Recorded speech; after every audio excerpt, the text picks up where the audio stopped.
Hello, conversationist. Welcome back to our platform. If you're just tuning in, I say a very big welcome to you. And please do well to check out the other videos that we have uploaded in regards to the channel and this series we are doing on Kemi Adetiba's To Kill a Monkey. Yeah, so let's proceed from where we start. So this is actually the part 5. Like I said, if you haven't watched the others, please do well to check them out. I think they'll do you a lot of good. Okay, now let's dive in, yeah? So we're looking at the fifth thing that I put as a concern for me, or something I felt it was important for me to review, that I was also very much focused on, is I have titled it A Man's Dignity Tied to What He Can or Cannot Provide.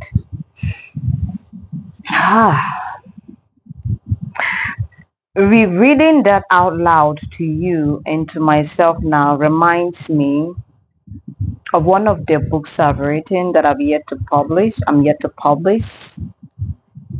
In one of the chapters that I was talking about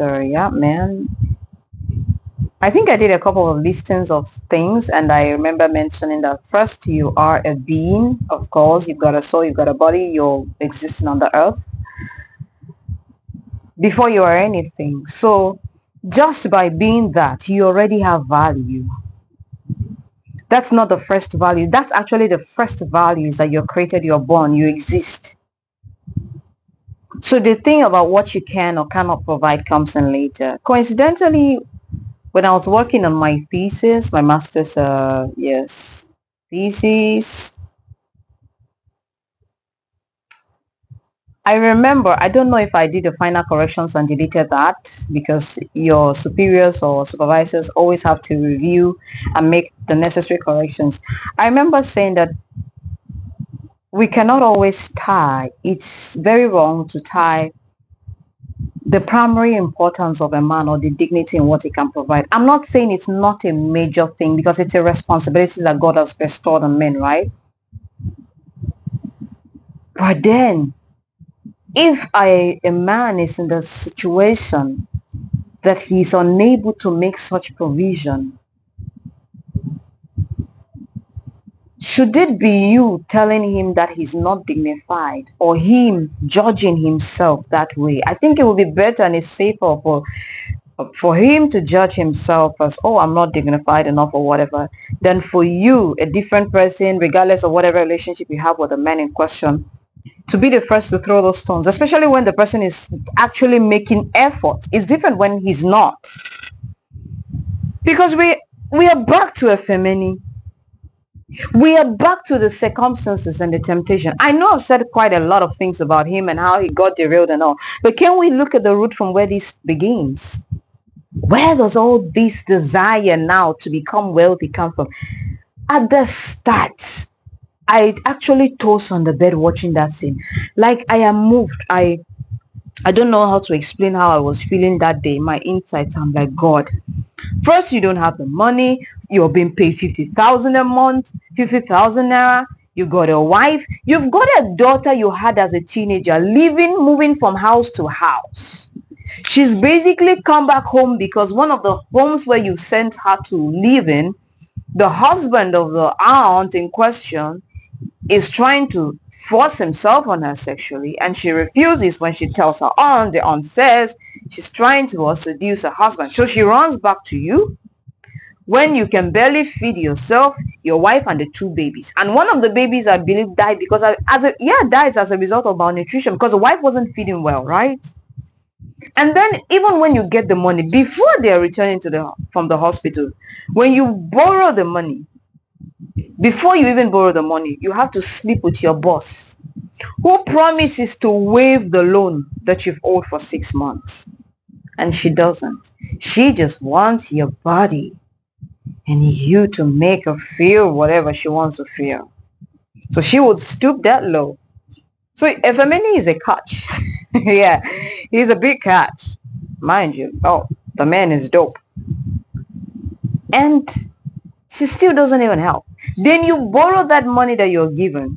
You're going to the hospital to pay the bill. You enter a keke na pepe, a tricycle. deal with thieves. The driver is a thief, his partner is a thief. And then they tell you to drop the money and they throw you out of it. You go to the hospital, you're screaming, you were robbed. Nobody wants to listen to you. Until the hospital administrator comes and then liberates you and understands your situation and says you can pay gradually. That part was a big relief for me. Like I was relieved like I was the wife or he was my brother or he was my husband. Like I saw myself in every, I don't know how you saw yourself. I don't know. If you've not watched it, maybe you should go check that movie out, because the movie is not just, it's not about balls. It's not about balls. It's the harsh realities. It's the harsh realities within an African context, not just Nigeria now. Oh God. And the mother-in-law, I don't know why I don't seem to remember her name, but I remember her face. And I remember she called and insulted him. He's a nonsense. He came and married her daughter. He can't take care of Nosa. And she said, oh man, that's the one person who drove that guy insane until her death. He drove her. For me, she's the major person who drove him to the point, not the wife. She drove him that far, reminding him that he has no dignity. She's the person who keeps pointing that. It's not the wife, and says a man's dignity. So that's why I titled it, a man's dignity. Is a man's dignity tied to what he can or cannot provide? And if we would say so, in what context, in what situation are we saying that?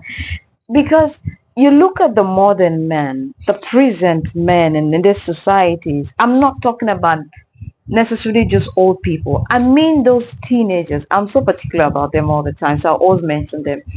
And those in their mid-20s, how they see life and how money-minded they are and what they can do, how desperate they are to do whatever they lay their hands on to make money. While some are doing it on the positive side, on the legal side, the others, it's a long story. It's not just a long story. It's a long way from home. Very long way from home. And it's crazy. It's scary. Look at that character, that young boy that was imprisoned. I don't know why I keep forgetting his name. He was murdered. He said he was taken by Obos when he was 16. Served him for 8 years. He never got to see Obos's face. But that's not the thing. He stayed in that hole for 8 years. Every month they would give them, and they only went out once in a month. And they would blindfold them for money. This is literally selling your soul to the devil. So just because they are not asking you to bring a human flesh, but that touches you're using to be able to fool whoever you're fooling online, that tortoise you keep touching, because one of them was touching a tortoise and then touches his tongue and then types. His hand is on, one hand is on the tortoise, the other is on the computer, his laptop. So he lives there at 24. He's liberated. He's given what we call his freedom at 24 to go start his own life. His parents haven't seen him in 8 years, yet they receive money every month. How far do you push someone to help you for finances, to show up for you? Maybe you're entitled, maybe you're a parent, maybe you're a guy, you're whoever, or maybe, I don't know. The men in our lives, do we turn the other cheek and pretend we don't know what they do? Haven't pushed them? Whether they are sons, our son-in-laws, our husbands, our brothers-in-laws, our uncles, our cousin-in-laws, our neighbors. Because there is a different demand, I don't know, some sort of subtle pressure.